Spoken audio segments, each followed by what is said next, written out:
President tweeted earlier today that most politicians would have gone into the meeting like the one Don Jr. attended in order to get info on an opponent. He said that's politics. His FBI director nominee said that anyone who was approached by a hostile government for opposition research should contact the FBI rather than taking the meeting.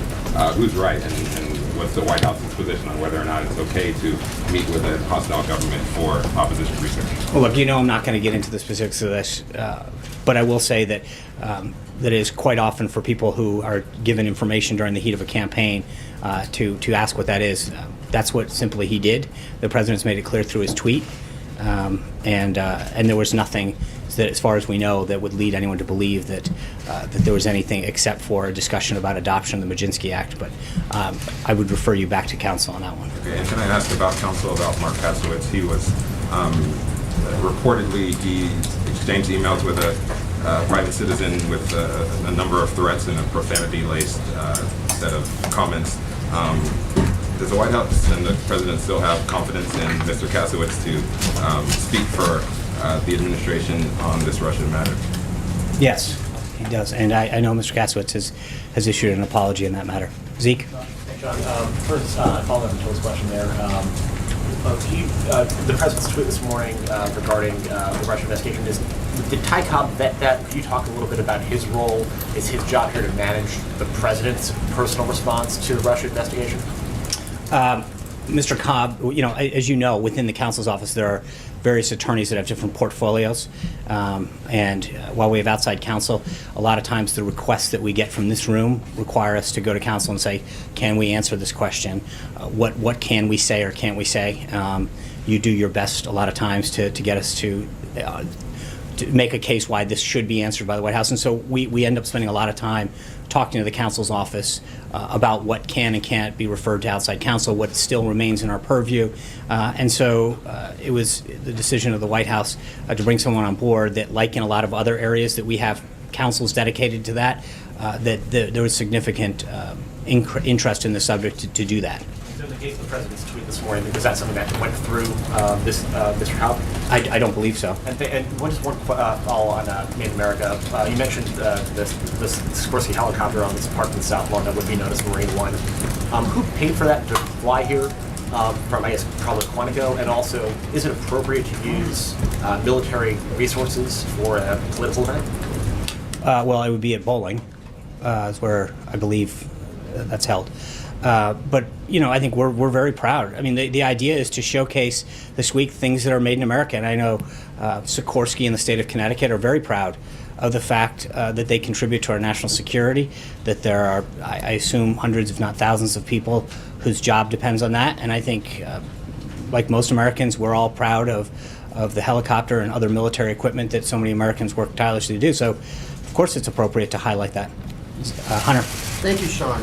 I'm wondering whether you can tell us if Made in America Week will include the Trump Organization or Ivanka Trump brands committing to stop manufacturing wares abroad. Say that. I'm sorry. If this, as part of Made in America Week, if the Trump Organization or Ivanka Trump's brands will make any kind of commitment to stop manufacturing gifts, clothes, and other wares abroad. So there's a couple things that are interesting about that question. First, I think what's really important is the president's agenda, regulatory relief and tax relief, are focused on trying to make sure that all companies can hire here, can expand here, can manufacture here. That's something that he wants for every company, and you've seen him talk about that extensively. With respect to his own companies, obviously it's inappropriate to discuss how anything would affect their own companies. But I can tell you that in some cases, there are certain supply chains or scalability that may not be available in this country.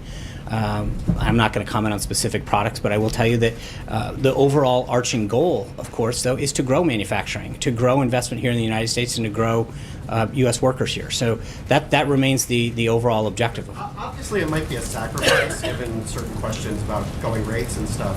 But wouldn't it be sort of a way to show leadership? Again, it's not appropriate for me to stand up here and comment about a business. I believe that's a little out of bounds. But again, I would go back to the president's broader goal, which is to create investment here, to bring back the manufacturing base.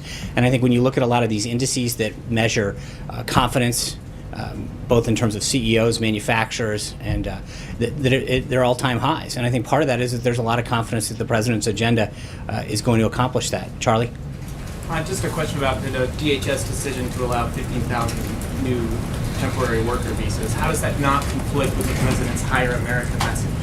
Again, I'll refer you to DHS on this, but I think one of the things that you're seeing through this is it's not just the number; it's a lot of the qualifications and a lot of that goes through there to ensure that we are hiring and bringing in the people. As you know, the president has been supportive of the RAISE Act by Senators Cotton and Perdue, which seeks to really look at it more of a merit-based immigration system, and that's something that he continues to push for, and will continue to work with Senators Cotton and Perdue and others to help get that in a place that will focus more on merit-based and really provide the overall reform that he's been talking about for a long time. Abby? Since Friday, the president has tweeted 4 times about healthcare, but he's also tweeted 6 times about the U.S. Women's Open, which was held at a private property that is owned by his company. So the question is it appropriate for him to essentially advertise his private business using his Twitter feed and his time when comparatively less time is being spent on healthcare, an issue that, as you know, is the most important issue to Americans right now? Well, I respectfully disagree with that. I mean, in the sense that you sending off a tweet takes, what, 5-10 seconds. As I just mentioned to Kristen, he's been extremely engaged throughout the weekend, making phone calls, talking to folks, meeting with his team, getting updates. So to compare a tweet with a meeting or a phone call of substance is probably a little... But he did spend a lot of his weekend at the U.S. Women's Open and seemed to be very engaged in it. I mean, the tweets are perhaps a second long, but it seems to indicate what the president is spending his time on. So how do you assure the country that he actually is, in fact, engaged on health care? Well, I mean, look at... when we know where he was right. over the weekend, he's been tweeting about it. Because I would suggest to you, one, I just told you that he's been extremely engaged in talking to different senators. I know that some of them have mentioned that they had extensive discussions with them.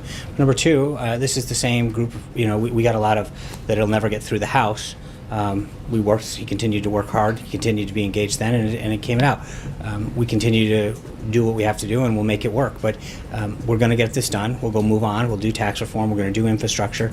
The president's got a very robust agenda, and I think when you look at the amount of activity that he's been able to do and the results that he's getting, I think that speaks for itself. Andrew? Can I ask another American question, Sean? Yeah, Just sure. a quick one. Ivanka Trump's, the head of Ivanka Trump's business said that it is currently not possible to make her products here in the United States.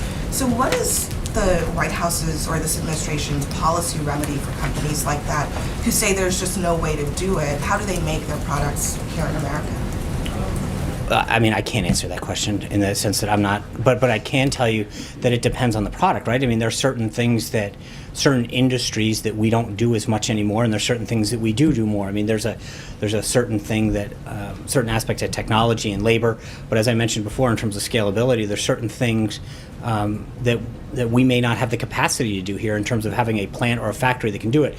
The beautiful thing about a capitalistic society is that if there's enough of a demand for it, it will happen. And I think that's what the president's trying to do, is if you lower the tax rate, if you lower the regulatory burden, you will hopefully grow businesses and grow manufacturing. I've talked to several CEOs and business leaders in the past couple of weeks about tax reform, and it's amazing how many of them tell you that they pay the 35% rate, and you say to them, what will you do if that rate drops? And the number one thing they talk about is they're going to invest and build more in their company.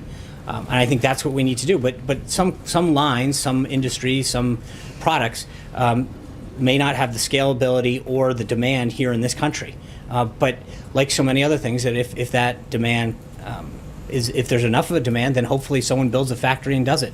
But we've seen that, in your own industry, where you saw the decline of newspapers, for example, and you've seen a lot more online content and online publications. That's, the evolution sometimes of some industries. But I'm sure somewhere around the world, the newspapers still get delivered every day, in a much greater way than they do here. Is it appropriate if there's no, in the case of Ivanka Trump's businesses, handbags, shirts, purses, whatever, if there's no capacity, is it appropriate to make those things overseas? Well, think about all of the things that we buy every day. Of course, there's a market because we depend in this country for so many goods and services, some of which are made in America, some of which aren't. Obviously, we want to create an environment in which more things are made here, more things are exported from here, and that's what the president's agenda sets out to do. Eddie. Thanks, John. The Ukraine government reportedly went into damage control mode in an effort to make amends when President Trump won the election after working with DNC administration officials to undermine his candidacy. Was this an issue that was discussed during President Poroshenko's visit to the White House in June? And has the president discussed it with him? You know, I actually, that's an interesting question. I will have to get back to you. I mean, obviously, there's been a lot more interest in recent days with respect to what the DNC did in coordination with the Ukrainian government to try to collude and achieve a goal of having someone removed, which ultimately did happen. So I don't know whether that came up with the president. I'd be glad to look into the call. I know that that story and the DNC's collusion with the Ukrainian government has definitely gotten a lot more attention since that meeting. So I'm not sure that it was necessarily topical at the time. But now that there's been renewed interest in what the DNC did, I'm glad to look further. Does what the DNC did have any impact on this administration's policies towards Ukraine? I don't. It wasn't something that was discussed at the time of the visit that I'm aware of. I'd be glad to follow up and find out whether that did come up. But again, my only point is that at the time of the visit, I don't believe it was as topical it is now. George. At a briefing last month, you said you didn't believe the president factored in, when he made a trip, what his popularity is in that country. Now we have a report of a transcript of a conversation between Prime Minister May and the president in which he asked her to quote-unquote fix his popularity so he gets a better reception. Do you have any reason to doubt the accuracy of that transcript, that conversation took place, and do you still believe that he doesn't factor in his popularity? I believe that I'm not going to comment on rumored leaked conversations. I will say that he was pleased to accept Her Majesty's invitation and looks forward to visiting the United Kingdom. Ken. North Korea, South Korea has offered to hold talks. Right. What's the president's view of that? Are there certain conditions that the president would like to see met before those talks take place? Well, obviously, those comments came out of the Republic of Korea, and I would refer you back to them. That being said, I think the president's been clear in the past with respect that any type of conditions that would have to be met are clearly far away from where we are now. Jeff. Sean, has the White House been monitoring the demonstrations in Venezuela? Do you have any reaction to that? Yeah, we obviously are concerned about that. We've been watching what's been going on. We congratulate the Venezuelan people for the huge turnout in the referendum yesterday and the unmistakable statement that they made, that they delivered to their government. We condemn the violence inflicted by government thugs against innocent voters and efforts by the government to erode democracy in Venezuela.